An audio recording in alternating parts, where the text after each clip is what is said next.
بسم اللہ الرحمن الرحیم۔ السلام علیکم میرے ناظرین و سامعین، کیا آپ نے کبھی ایسا لمحہ دیکھا ہے جب زندگی کے سارے راستے بند ہو گئے ہوں، جب امید ٹوٹ جائے، سہارا ختم ہو جائے اور دل سے بس ایک صدا نکلے، یا اللہ اب تو ہی میرا سہارا ہے۔ آج کی کہانی ایک ایسی بیوہ عورت کی ہے جس نے سب کچھ کھو دیا مگر اللہ پر بھروسہ رکھا، اور پھر اللہ پاک نے اس کے لیے وہ دروازہ کھولا جس کا اس نے کبھی تصور بھی نہیں کیا تھا۔ ایک بزرگ ولی اللہ جناب داؤد طائی رحمۃ اللہ علیہ سے منسوب ایک حکایت ہے کہ ان کے شہر میں ایک عورت بیوہ کیا ہوئی کہ اس پر مصیبتوں کے پہاڑ ٹوٹ پڑے، بچوں کا ساتھ اور کل جمع پونجی بس 3 درہم۔ حالات سے مقابلہ کرنے کی ٹھانی اور جا کر بازار سے ان 3 درہم کا اون خرید لائی۔ کچھ چیزیں بنا کر فروخت کی تو 5 درہم وصول پائے، 2 درہم سے کھانا پینا خریدا اور 3 درہم کا پھر سے اون لیتی تھی۔ اسی طرح کچھ دن گزر بسر کیا۔ ایک دن بازار سے کھانا پینا اور اون لے کر گھر کو لوٹی، اون رکھ کر بچوں کو کھانا پینا دینے لگی کہ ایک پرندہ کہیں سے اڑتا ہوا آیا اور اون اٹھا کر لے گیا۔ عورت کے لیے اپنی کل کائنات کا یوں لٹ جانا سہانے روز تھا۔ مستقبل کی ہولناکیوں سے خوف زدہ اور غم و غصے سے پاگل سی ہو کر رہ گئی۔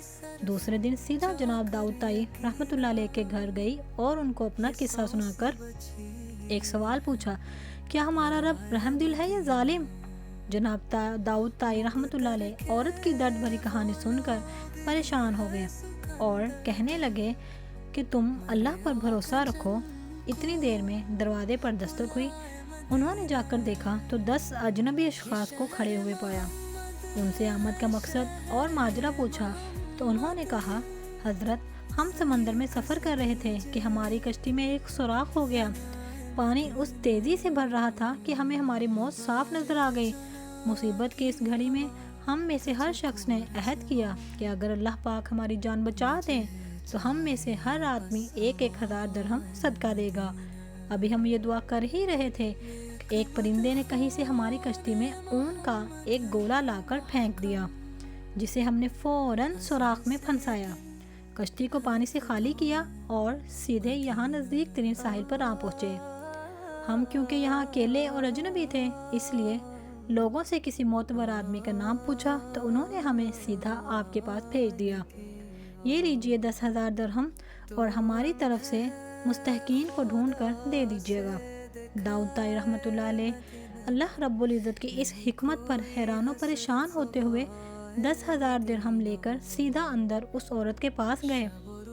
سارے پیسے اسے دیتے ہوئے کہا، اب میں تم سے ایک سوال کرنا چاہتا ہوں کہ کیا تیرا رب رحم دل ہے یا ظالم؟ بیوہ عورت داؤد طائی رحمۃ اللہ علیہ کے چہرے کو تکتی رہ گئی۔ اس کی آنکھوں سے اشک جاری تھے، گویا اس کے جسم کا ہر حصہ، ہر بال رب کے شکر میں ڈوبا جا رہا ہو۔ اللہ کی تدبیر ہماری سوچ سے کہیں بہتر ہے۔ اللہ کا شکر ادا کریں اور اس کی ذات پر مکمل بھروسہ رکھیے، وہ کسی کو تنہا نہیں چھوڑتا۔ تو اس طرح آپ نے جانا کہ کس طرح اللہ پاک نے اس عورت کے دکھ کو سکون میں بدل دیا اور اس کے آنسوؤں کو رحمت میں۔ یاد رکھیے، اللہ جب کچھ لیتا ہے تو بہتر دینے کے لیے ہی لیتا ہے۔ صبر کرو، شکر ادا کرو اور اللہ پر بھروسہ رکھو، کیونکہ اللہ کی ہر تدبیر میں ایک پوشیدہ حکمت ہوتی ہے۔ جزاک اللہ۔